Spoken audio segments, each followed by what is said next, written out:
Maverick at State Line. Look at the price of diesel. $3.70 per gallon. It's $3.72, but I get my 2 cents off. Where's the price tag thing? $3.72. But I get some off over here. If you guys have a Maverick membership thing, then you can get 2 cents off. Anyways, I'll explain to you guys where I'm going here in a moment. I'll explain it here shortly. Heading out to Missoula, Montana for my pickup. So it's 200 miles out, and the delivery is like 60 miles from the pickup. Picks up at FedEx, delivers to a residential home in Seeley Lake, Montana, which is, we actually went camping there 2 years ago with the family at the campground on Seeley Lake. So I kind of know the area, and I kind of know what we're going to be dealing with. Maybe, as long as they're not up in the mountains, and as long as there's no snow in their driveway, that I can get in and out of there, I'll get this thing done. It's just one pallet, like 600 pounds, but it needs to be hand unloaded over there. So look at this price difference in fuel. Look at that. $4.51, and I just filled up for $3.72. $3.70 actually. $3.70 is what I filled up. They gave me a 2 cents off. That's incredible. That's a huge difference for a truck. Can you imagine 200 gallons times that price difference? That's enormous savings. Anyways, so I'm kind of waiting. I kind of don't like that they don't have a phone number.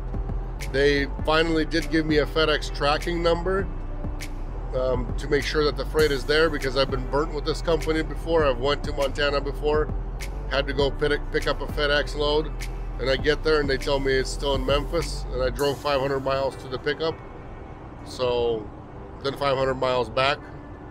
So I've had a fun time one time where everything was closed. I don't want to deal with that again. So I'm waiting for this delivery contact, because I checked the tracking. They've FedEx themselves already tried to deliver the freight twice. One time they couldn't because of bad weather. Second time they couldn't because nobody was home. And I don't want to deal with nobody's home type of situation. So I'm hoping everything's going to go all good, but stay tuned. You guys will find all that out yourselves. Finally got light outside enough to turn on the camera, and I wanted to show you guys how it looks in the winter time out here. 43 degrees outside right now, so they got some kind of a, I don't know, some kind of a warm,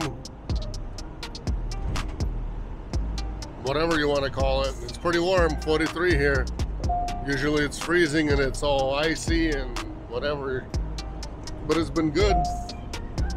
Beautiful, beautiful. What I wanted to say to you guys is, it looks a lot better. I mean, summertime it looks good. Wintertime it looks great as well. So any time of the year is good for Montana. And if you guys never been here before, I suggest you guys do come out here, bring a load here, and I can guarantee you that when a load comes out, it's going to be yours. Whenever there's a load that's going to pop out of here, it'll definitely be yours, because you're going to be the only one in the area here sitting waiting for it. Look at that.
strapped in. This is why E-Track is super nice.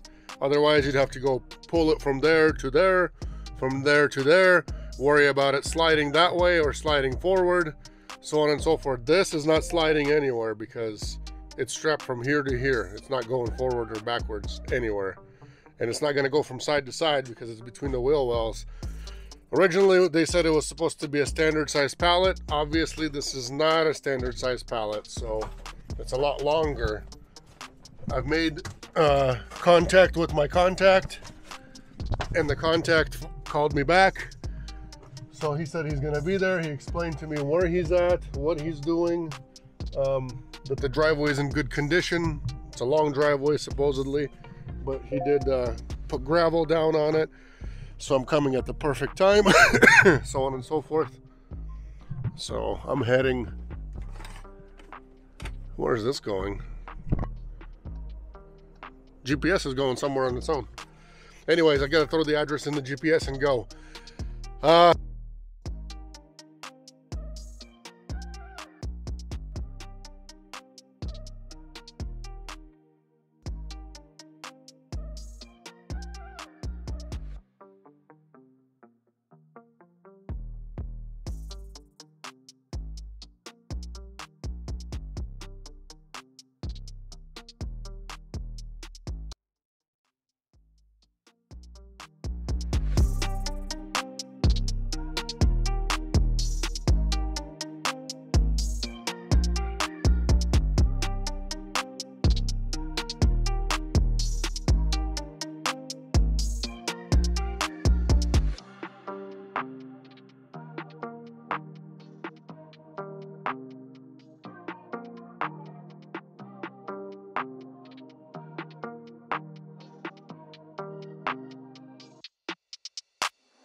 area here.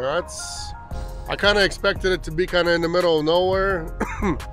In the middle of nowhere meaning like up in the mountain somewhere. It kind of is, and thank God it's a community area in the mountains. Bunch of cabins left and right here. He said that he likes it here more in the, I said, I bet it's nice over here in the summertime. He says he loves it in the winter more because it's more quiet. Look at this place. It's like a whole farm, but not a farm. Jeez. You know, a bunch of little cabins. Bunch of little cabins everywhere. See? He says that in the summertime there's a lot of mosquitoes here and a lot more people here, so it's a lot more loud or whatever, busier, I guess. He says he loves it in the wintertime more because it's more quiet. Hey, to each its own. I don't know if I could live out here really that far away from everywhere, everything.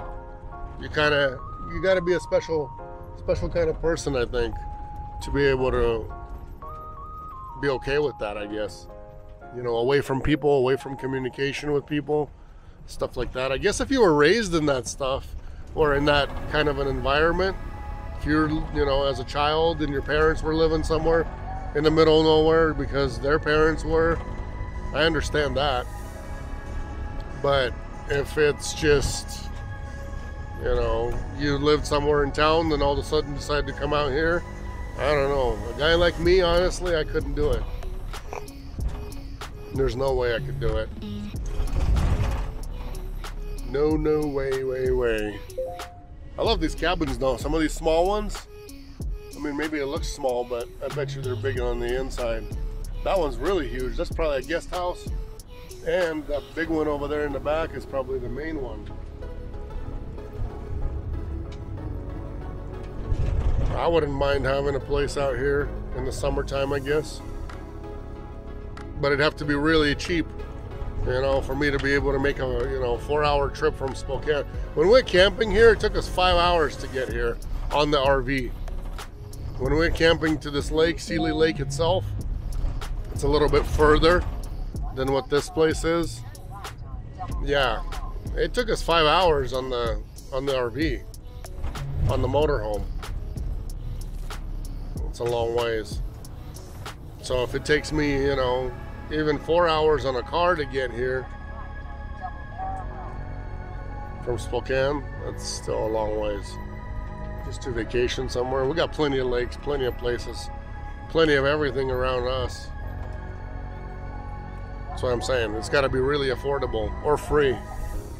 Even if they give it to me for free, a cabin out here, it'll still cost me money to come out here and be out here. Everybody's waving like they know me. I'm not the UPS guy. Mr. Hershey, the van here, looks like the UPS van, the color of it. So they're all waving to me. Maybe they think it's a new UPS guy around here. They got all excited for nothing. Turn left on Montana 83. Well, you guys see, before I got here, on the right-hand side, there was a bunch of people ice fishing.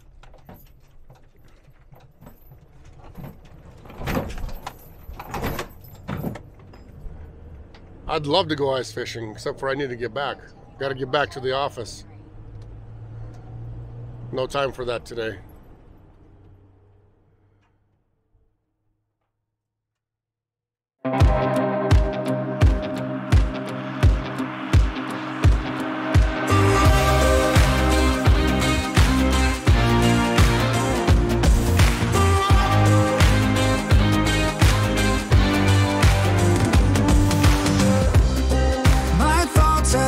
Been clearer.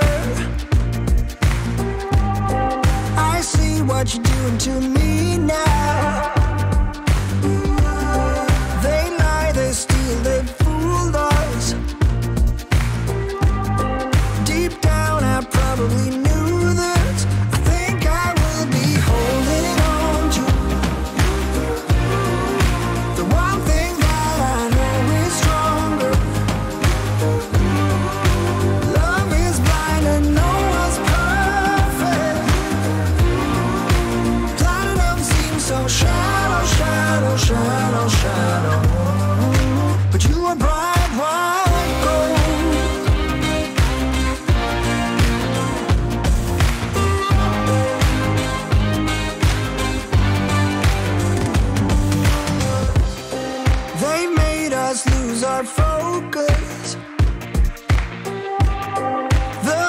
same hands that formed us. Go build a better tomorrow. For you, I'd make it a rainbow. I think I will be holding on to the one thing that I know is stronger. Love is blind and no one's perfect. Platinum seems so shallow, shallow, shallow, shallow. But you are bright white gold.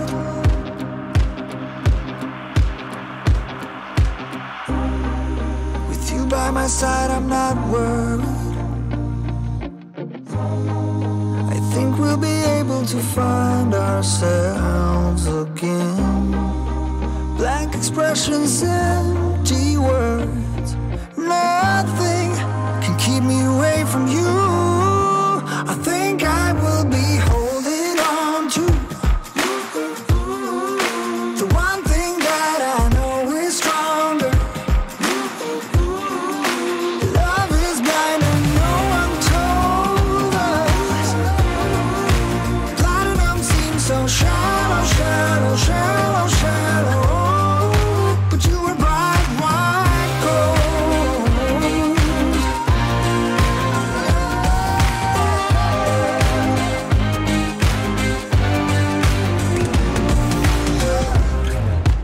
I just can't get enough of this scenery here, plus the roads. Well, right now it's gotten a little bit wet just because we got melting snow coming from here. We got melting snow coming from here. You see, like right here, you know, there's some puddles here and there. We're coming up to the Lookout Pass, and just when I did the Russian version just a second ago, it was all dry, 100% dry, but now we're heading up into the mountains here, into the pass itself. So it's a little bit less dry. Well, here we go, we got dry again, you know. So the sun is drying all this up. Last night it was wet. That's to be expected. It was like in the low 40s and high 30s. So it wasn't freezing or anything. It's just been an absolute joy to drive this exact trip right here. Today's load, I say anyways. See, here we go. We got dry pavement again. Bunch of snow, bunch of good scenery. Come out to Montana, guys. If you haven't already been here, come on through. You can come from the East Coast and come to the West Coast, and you'll get to see this. As long as you're driving in the daytime, you'll get to see all this beautifulness. I think I'm gonna end it on this note. I've got 116 left to go home, 116 miles left. That's, you know, under 2 hours for me, I believe, somewhere around there, about 2 hours, and I'm home. So thank you for watching, and the people that watch all the way to the very end, to the last second, I give you guys a special thank you. And if you haven't subscribed yet, you can do that. It's still not too late, and it is free. It doesn't cost you anything. So to subscribe to the channel is actually free. God bless you guys. Take care. Drive safe. Always be safe. Stay healthy, and we'll catch each other on the next one. Thanks again.